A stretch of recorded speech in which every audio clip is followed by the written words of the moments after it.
You know, I think voters, one of the questions voters will have is, if this, and I think in the first year the estimate is the difference would be about $250 million. The state budget total is about $30 billion. Roughly half of that is federal money, half of that is actually state funding. And so the question I think a lot of voters have, and I'd like each of you to answer this, and George, I'll start with you, is how am I as a voter assured that that money, which is supposed to be split pretty much equally between transportation needs, K through 12 needs, educational needs, and higher education needs, how are we going to be assured that that money actually goes to those specific challenges? George? You can't. And the reason you can't is because this is a statutory change, not a constitutional change. And that means, and you know who said this language? It's not me, it's someone named Casey Becker, who was the prime sponsor for this referendum. The Speaker of the House. Speaker of the House. And I like Casey quite a bit. She doesn't say the same about you. And I think that's because I'm taller than she is. But the bottom line is this, because it's a statutory change, any legislature, this one or a future one, could simply get amongst themselves and say, let's vote to send all the money that fits under CC somewhere else, and we'd be powerless to do anything about it. So right now, they've put it in terms of education, roads, but it doesn't have to go there, not even past this specific year, because they can make that change. But when you say what the important question is, let me put a different question to this, and that is, has the legislature proven to you that they don't have enough money to spend to get these projects done?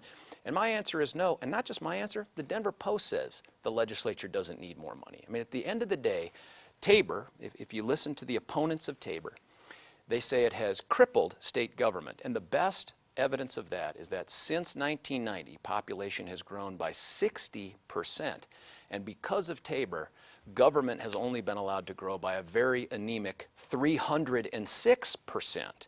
And yet we can't figure out a way to spend money and prioritize it on things like schools and teachers where it should go. All right, so I want to hear from Michael, but first I'd like to hear a response from that. Scott, can you elucidate? There are so many things to respond to, and I don't want to. You have 30 seconds. I will do my best. First of all, I ask that any of your viewers Google, as they're watching this, Referendum C audit. And what you will quickly find on the legislative website is a table that shows you exactly how Referendum C dollars were spent when we had a very similar debate back in 2005 and passed Referendum C. And what you will see is exactly how those dollars were spent. And I'm more than happy to discuss, you know, the issues that the opposition is bringing up about how those dollars are spent. But to this day, we continue to account for how Referendum C dollars are spent.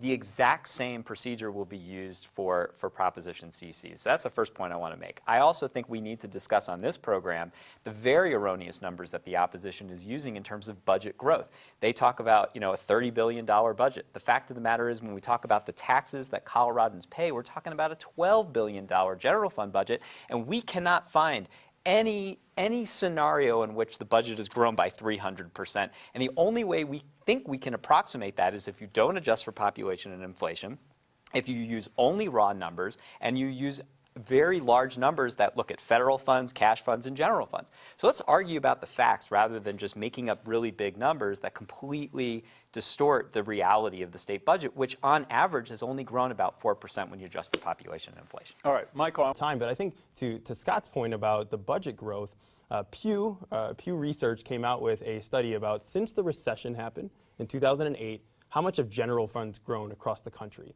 Colorado is number 2 in the country. Number 1 is North Dakota. Obviously, they had a big oil and gas boom there. But we are spending more and more out of our general fund and the larger budget.